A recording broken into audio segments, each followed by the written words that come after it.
அனைவருக்கும் அன்பு மிகுந்த வணக்கம். செல்வராமாயணம் என்னும் இலக்கண பாடல்களும் இலக்கிய சுவையும் கொண்ட புதிய ராமாயண காவியத்தை புனைய வைத்த என் இறைவன் ராமனை நன்றியுடன் வணங்கி மகிழ்கிறேன். செல்வராமாயணம் பருவம் 3 அயோத்தி பருவம், காலம் 8 பரதன் காலம். ராமன் வாழும் வனமென்னும் கோயிலுக்கு நாம் செல்ல உங்கள் உழைப்பினை தருவீர் என்று பரதன் மக்களை கேட்டுக்கொள்ளுதல்.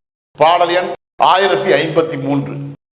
திறமை உள்ள யாவருமே திரள் உழைப்பை தருவீரே, குறைவில்லாத உழைத்து வன கோயில் உற அருள்வீரே, நிறைவான உழைப்பென்னும் நெஞ்சமெழும் புரட்சியினால் இறை ராமன் காண்பதற்கே எம்மக்காள் வருவீரே.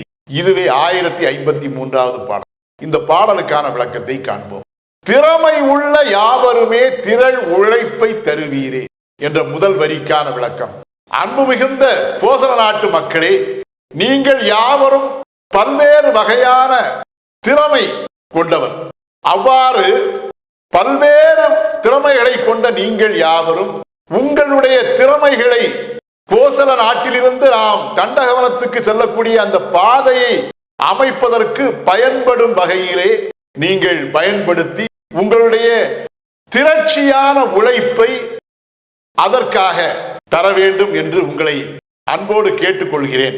குறைவில்லாத உழைத்து வன கோயில் உற அருள்வீரே, எந்த ஒரு குறையும் இல்லாமல் உங்களால் முடிந்த வரையில் முழுமையான பங்களிப்பை, உங்களுடைய உழைப்பின் பங்களிப்பை கொடுத்து ராமன் வாழ்வதால் இப்போது கோயிலாகவே மாறி போயிருக்கக்கூடிய அந்த தண்டகவனத்துக்கு நாம் செல்வதற்கு நீங்கள் அருள் புரிவீர். ராமன் என்கிற இறைவன் வாழ்வதால் அந்த வனமே இப்போது கோயிலாக, இறைவன் வாழும் கோயிலாக மாறி போயிருக்கிறது.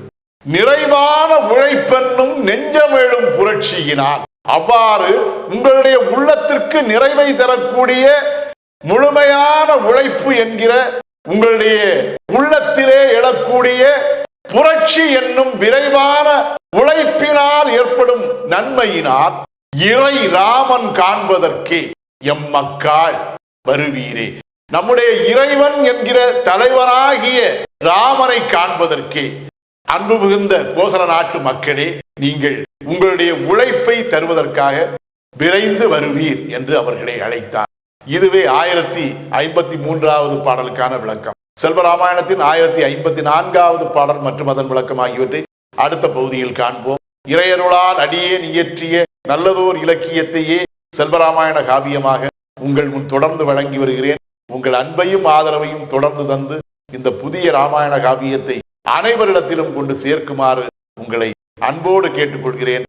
அனைவருக்கும் நன்றி, வணக்கம்.